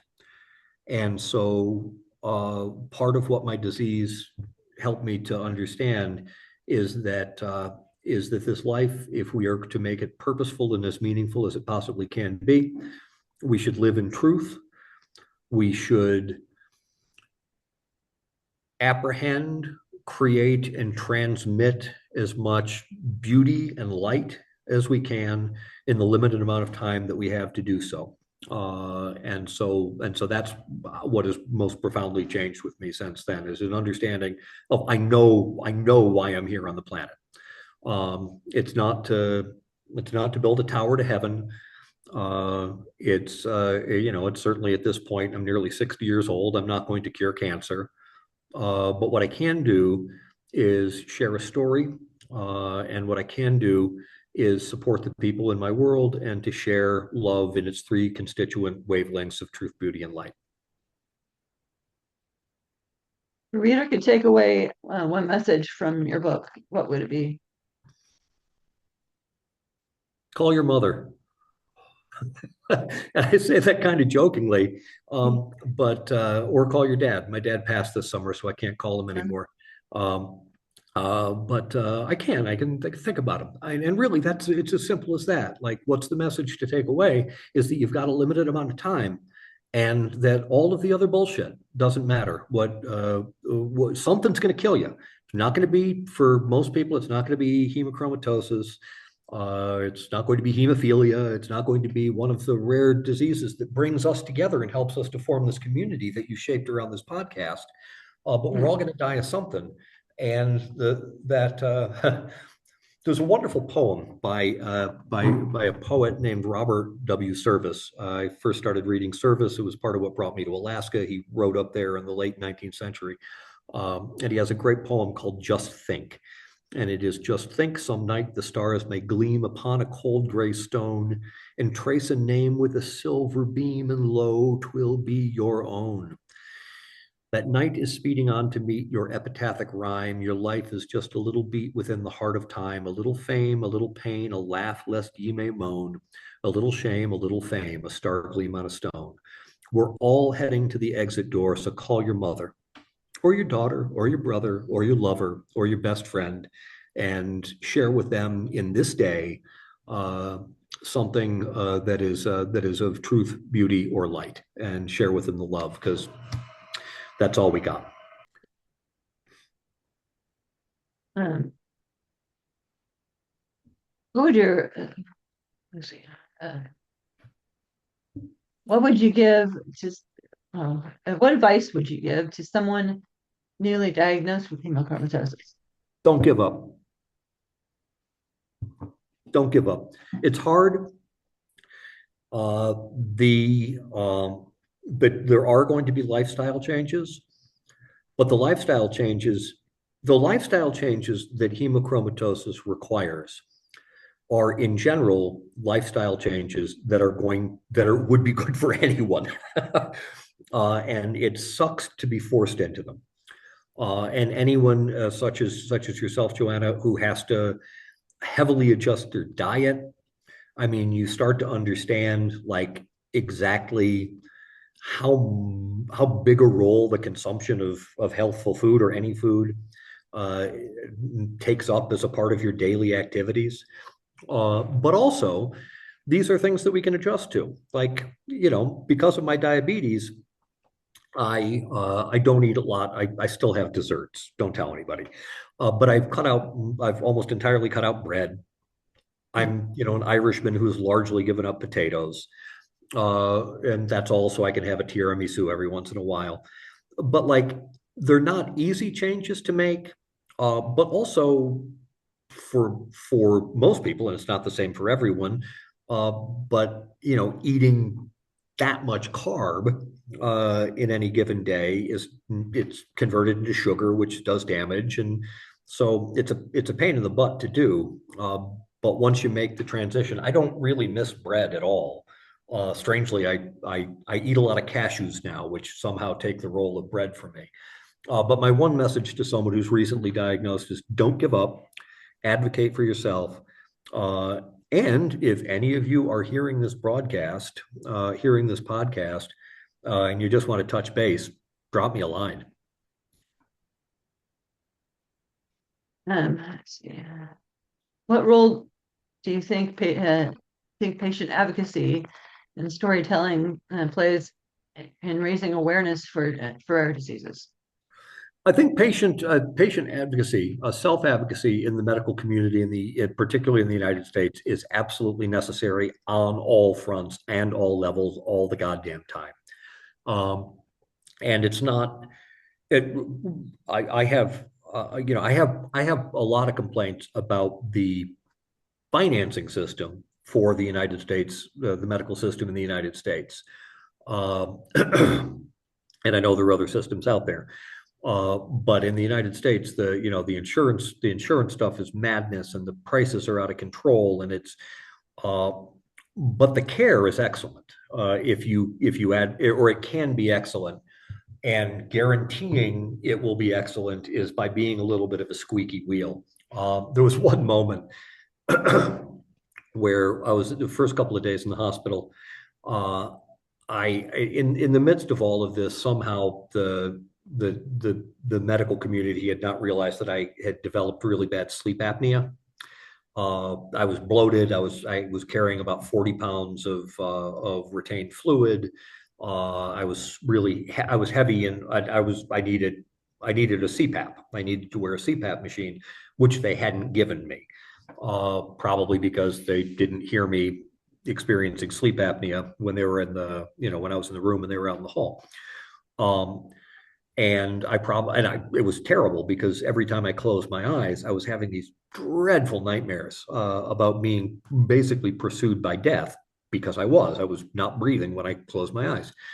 And I remember very clearly my mom, who's now 83, she was 73 at the time, a demure, mindful, thoughtful, polite, kind woman, when I took a nap in the afternoon and in the bed, and I started to experience bad sleep apnea. She just absolutely lost her mind and started shouting at one of the nurses to get me an effing CPAP before the end of the goddamn day. And because of her advocacy on my behalf, I got the thing that I needed. And so, as simple as that, just saying I have a problem.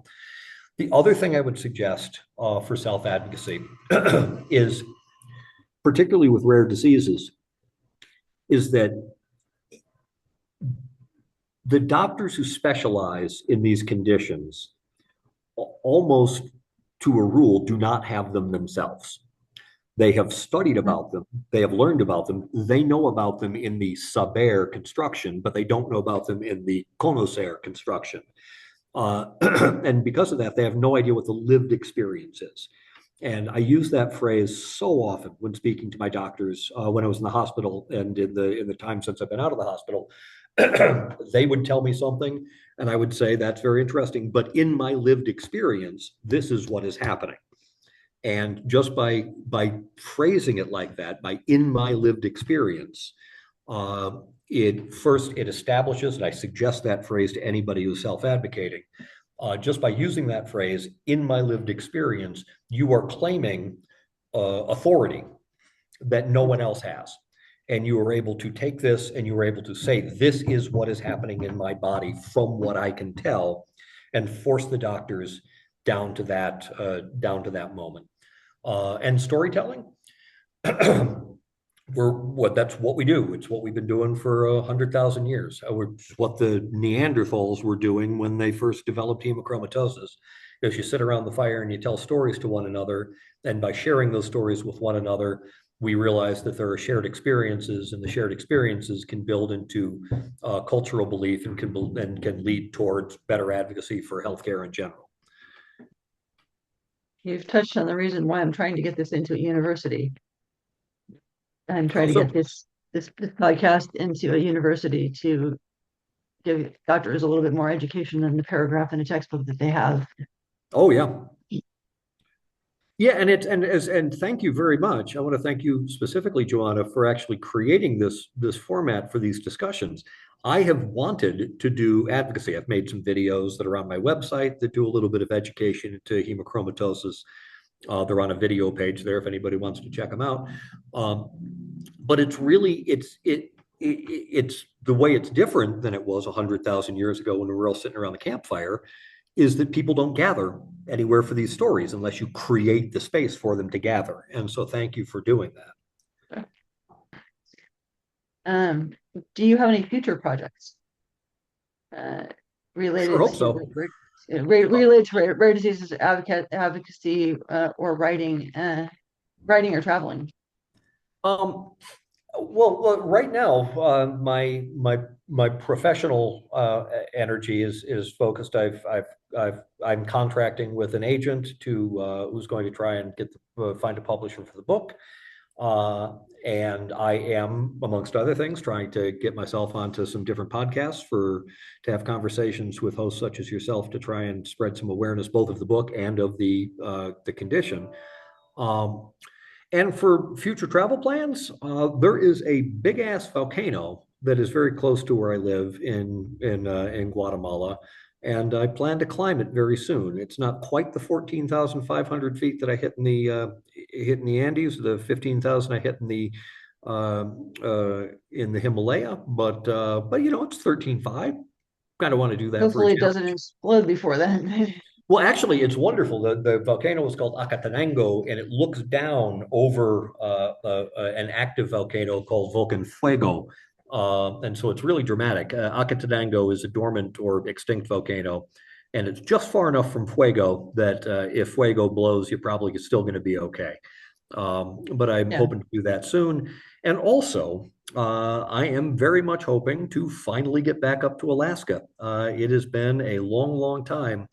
And at nearly 60 years old, I got to say I'm not as crazy about sleeping on the cold ground as I was when I was in my 30s. I could rough it for a little while, and I want to get back out and do some hiking back in Alaska, where so much of my adventuring was when I was younger. Yeah. Been to Alaska a couple times. They have anything there where they turn their trees upside down and they flower out the top. It's on a cruise ship, and Oh, it's neat. uh, um. Have you uh, have you noticed any unexpected effects of the changing in your of changing your diet? Yes. Oh, yes. Changing my diet, and if we expand that out from food to any intake, the biggest change in my diet is that I simply don't consume alcohol anymore. Uh, and uh, and and the changes simply from that, even if I didn't have liver disease, if you're drinking a 6 pack or a 12 pack of beer a day, you're going to end up with a beer belly. And so by removing that from my life, my physical fitness has improved. Um, and with my diet, it's the cutting out of the almost not entirely, but really, really, really cutting back on carbs has also been helpful. I had to have my gallbladder removed about a year and a half ago. I had an attack, and so I'm a little bit limited in my abilities to consume really fatty foods. Uh, but I've gotten to a point where I can eat a steak every now and again. I eat a lot of chicken. And so my diet is mostly lean protein, vegetables, fruits, and yeah, it's aside from being a healthy diet for hemochromatosis, it's just essentially a healthy diet. And so, well, it took some adjusting. I I feel great. It's a healthy diet. It keeps me fit. Many people with hemochromatosis struggle with uh, sources of with hidden sources of iron in foods. Are there any surprise foods you learned um, to to be cautious about? The one that I've tried to get away from is you just what you learn with hemochromatosis uh, is that so many processed foods uh, are iron fortified, and in some ways it kind of makes sense from a marketing angle that like iron is strong, and so if you give people more iron, they will be more strong. Um, and it's just that is one, it's crazy. No Mhm. one needs to be eating iron fortified foods. You really do get enough iron, just with human beings have been getting enough iron from their diet unless they were really, really, really starved of protein, or other sources of iron for months at a time. You're going to be okay. But milk and all the other things that have added iron are kind of a pain in the ass to avoid. But also, I've come to a point where I've lowered my intake of the heaviest hit is always red meat. It's anything, it's the iron is in the blood, and so any red meat is going to have a lot of iron in it. And so if you avoid that, having a little bit of milk in your coffee isn't going to cause too much of a problem. But it's really trying to limit for me anyway, it's been limiting the big hit iron intakes and not worrying so much about spinach or milk in my coffee. Uh, Many people with hemochromatosis struggle with hidden. Oh, we just did that one. Okay, so yeah. Do you think there's enough public awareness about iron overload in foods? No, but I also have no expectation that that will change at any point. The you know With the it it is a rare enough disease that I can't imagine, big milk deciding that they're going to launch a campaign to stop fortifying it with iron, because too many people believe that drinking milk fortified with iron is good for them. So I don't think that's going to change. And it's more about, just educating the person who has hemochromatosis to educate themselves, and to do the dietary readjustments on their own. And also the other thing is so so much of the balance of living a healthful life, like, it sucks getting diagnosed with anything. Uh, and if but if the result of the diagnosis is a change in behavioral pattern, both in intake with food and a change in behavioral pattern with living a more healthful life, I mean, those are the things that are it's not only the self-advocacy within the medical community, but the self-advocacy within your own interior domain. You need to constantly remind yourself that there's only one of these lives, and it's your job to navigate it as best as you can. And so for me, rather than trying to figure out how to get big milk to get rid of iron, it is that I need to know that I need to keep my phlebotomy schedule if I'm going to need them. I need to keep an eye on my iron levels, and I need to keep exercising. I also, interestingly, I find this kind of fascinating. My experience with hemochromatosis is going to be everybody's is going to be a little bit different, uh, because we're complex systems and it's a complex disease. One of the consequences, if we go back to the beginning, with a portal vein hypertension for which Dr. Dietrich gave me the Nadolol, I had overpressurization in my liver that was squeezing the portal vein. That overpressurization blew the pressure forward in my system, and I ended up with what are called varices, which are essentially varicose veins in my esophagus.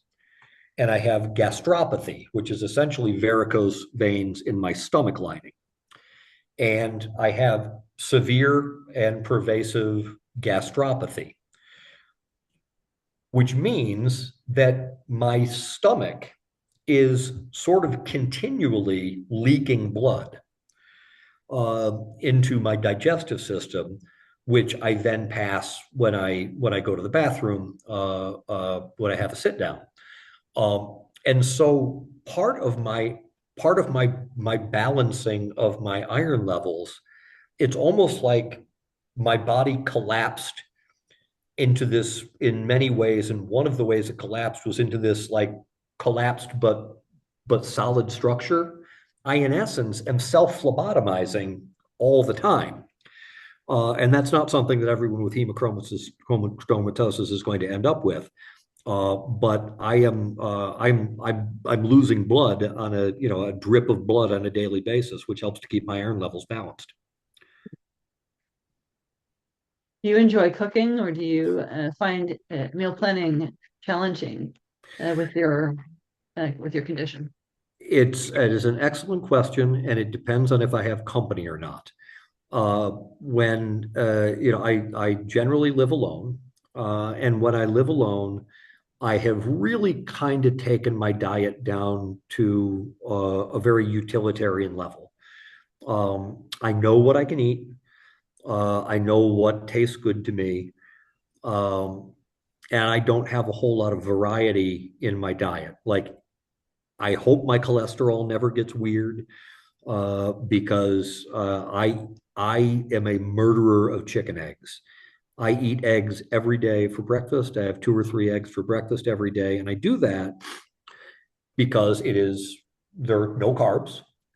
To manage my diabetes, I need to have a heavy protein intake with any meal, because that helps to regulate my blood sugar. Uh, and I eat a lot of cashews. For dinner, I have chicken, or I order tacos because I do live in Guatemala. Um, and then if I have a guest, I can enjoy some creative cooking, but I'm in no way a chef of any kind. But I can make a couple of dishes that will at least get someone interested in spending time with me. But eventually, I'm going to run out of things to cook. So I just kind of eat simply when I'm on my own. A lot of this is my YouTube channel is actually a cooking channel. Oh, sure. So, how do you balance social situations and dining out while keeping iron intake in check? It's really almost at any restaurant. The bigger issue, rather than the iron, but was part of the condition early on, was going into social situations where everyone was drinking. And part of that was simply by deciding that I was not going to do that anymore. And so I drink a lot of seltzer. And at some point, you tell your friends enough times that you're not drinking, and they stop trying to get you to drink. In social settings, my diet is far less cumbersome to manage than even celiac disease or a lactose intolerance. Like pretty much on any menu at any restaurant, if I'm feeling that I need to watch my iron levels, I order the fish or I order the chicken rather than the steak. And I often, though almost everybody in my social sphere knows that I have experienced that I have this genetic condition. I don't need to like make it a point at a meal. I can always find something on a menu that's gonna serve my needs. Mhm. It's so much of it, as I noted earlier, that I'm no chef, and Mhm. give me my morning breakfast. It is a breakfast I eat pretty much every single day. Is a couple of eggs with cottage cheese mixed in to make them nice and creamy, and a fistful of cashews thrown in, along with some tomatoes or something diced up in there. Yeah. What foods do you avoid? Do you have to avoid to limit or keep or what foods do you have to avoid or limit to keep iron levels under control? Oh, it's mostly red meat. That's the big one. That's Mhm. really the one you have to keep an eye on. There, spinach, as we know from Popeye, Yep. has iron too. Kale has iron. But really the big hitter, there's just no way around it. It's red meat. Red meat is the one that you have to be most mindful of. Mhm.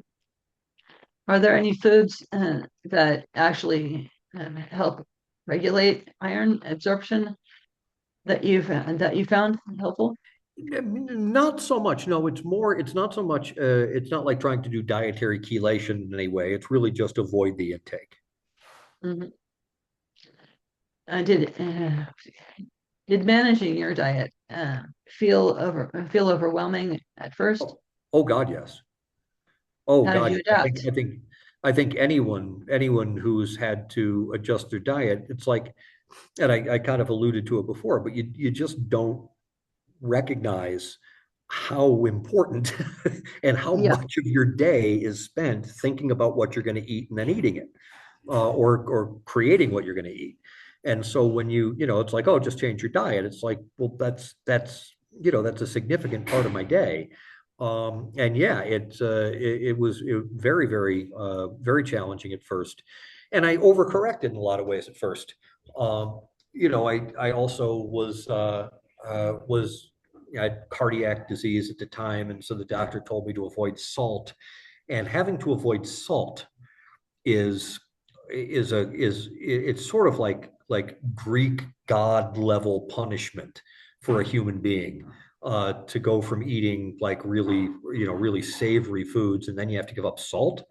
And thank God I've been able to reintroduce salt into my system. And I tried for a while when I wasn't eating salt to bring in other spices, but nothing is salt.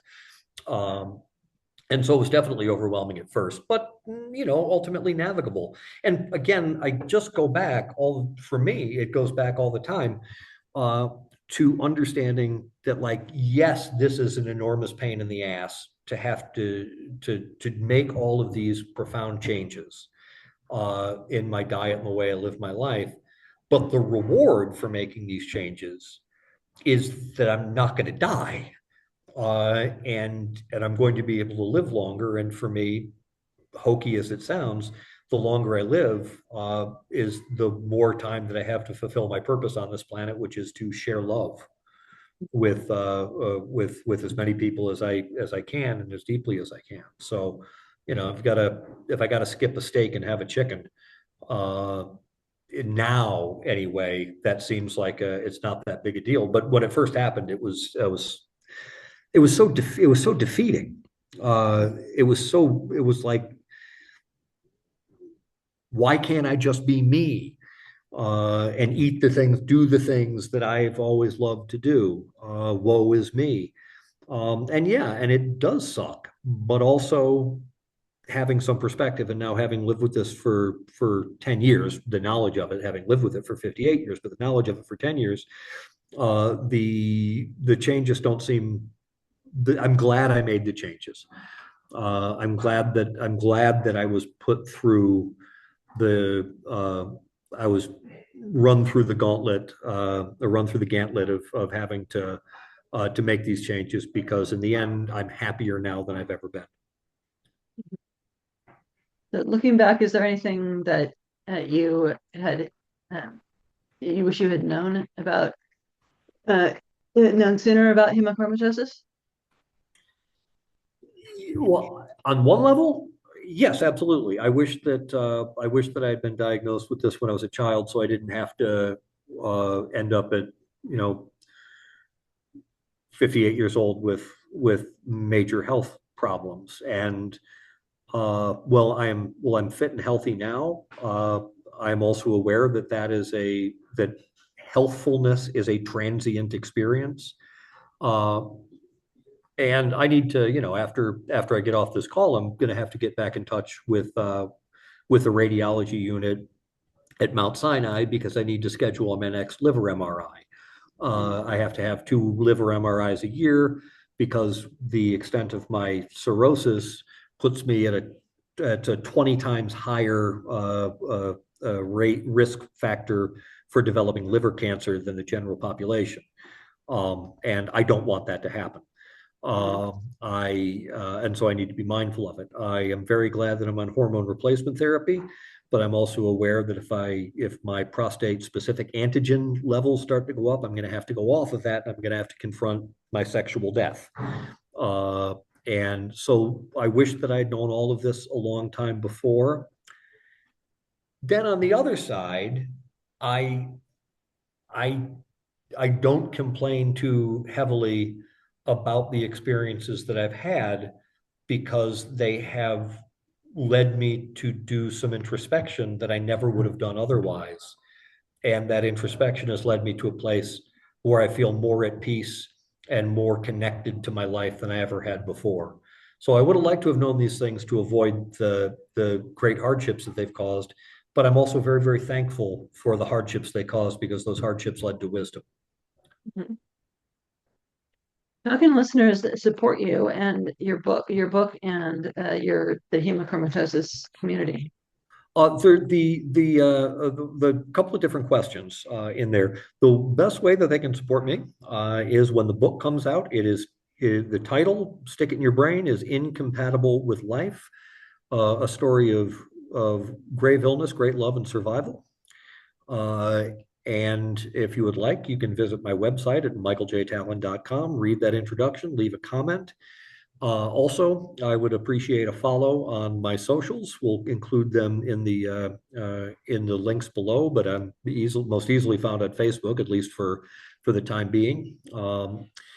And supporting the larger hemochromatosis community. This is really, I'm going to specifically target this message to anyone who is of Celtic or Nordic ancestry. The best way that you can support the community is by recognizing that you or someone you love is in it. And one of the best ways you could support the community is by, next time you're getting your physical done, say, hey, doc, run an iron profile. And when the doctor says, I don't think we have to do that, we're not seeing anything here, say, I'm Irish or I'm Nordic. And I know that I was listening to this podcast, and this guy who had this disease said that you should, if you're in those populations, you should be aware because hemochromatosis is a possibility. And so I think that's one way. If we, it amazes me still that so many Irish people don't know that this is one of the most common diseases, genetic diseases amongst our kin. And it would, if you're in those groups, find out if you have it. And if you find out you have one allele of it and you don't have both, talk to the rest of your family members and have them get tested too, because chances are you're going to get it. Funny, actually, quick side story. Look, I'm a first-time author. This is the first book I've ever written. Anybody who's tried to get a book published and that's not, last name is not Kardashian, you realize that you run into a buzzsaw of problems because nobody, you got a great story, but nobody gives a damn. And I tried to find an agent in New York and in LA and going to I got a couple of polite rejection letters, but I had sort of a brainstorm, and I thought, why am I not looking into agents who are in the UK or Ireland, where this disease is more common? And my agent that I have is from Northern Ireland, and I wrote my pitch letter to him, and he wrote back to me immediately, and he said, my wife's family has this. And so yeah, if you're in one of those populations, dig in, see if you're one of us. Mhm. Michael, thank you so much for joining us today and sharing your incredible story, your journey with hereditary hemochromatosis, from diagnosis to advocacy, is both inspiring and eye-opening. We truly appreciate your honesty and the work you're doing to raise awareness. To our listeners and viewers, if you enjoyed today's conversation, please take a moment to subscribe to my YouTube channel, Rare Chef, and my podcast, Rare Connection. Your support helps us continue to bring awareness to rare diseases and connect patients with vital resources. If you're listening to the audio version of this, you can also text me through the link in the show. Send me a text in the show notes. If you're on the video side, leave a comment below. I'd love to hear from you. From those who want to support the show, there is also a support the show link in the show notes on the audio side. I'm not monetized on YouTube yet.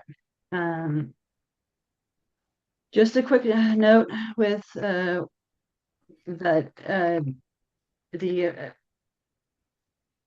if you do decide to donate, it is not yet tax deductible. I do not have a 501c3 yet. I'm working on it, but not yet. But everything helps, and it will be put towards the nonprofit that I am also starting to start now. Before we wrap up, I want to remind everyone that if you or someone you know is struggling, help is available. You can call or text 988 for the Suicide Crisis Lifeline to speak with someone 24/7. You are not alone, and there is always someone ready to listen. Thank you again for being part of Thank you again for being here. Until next time, stay connected, stay informed, and take care of yourself.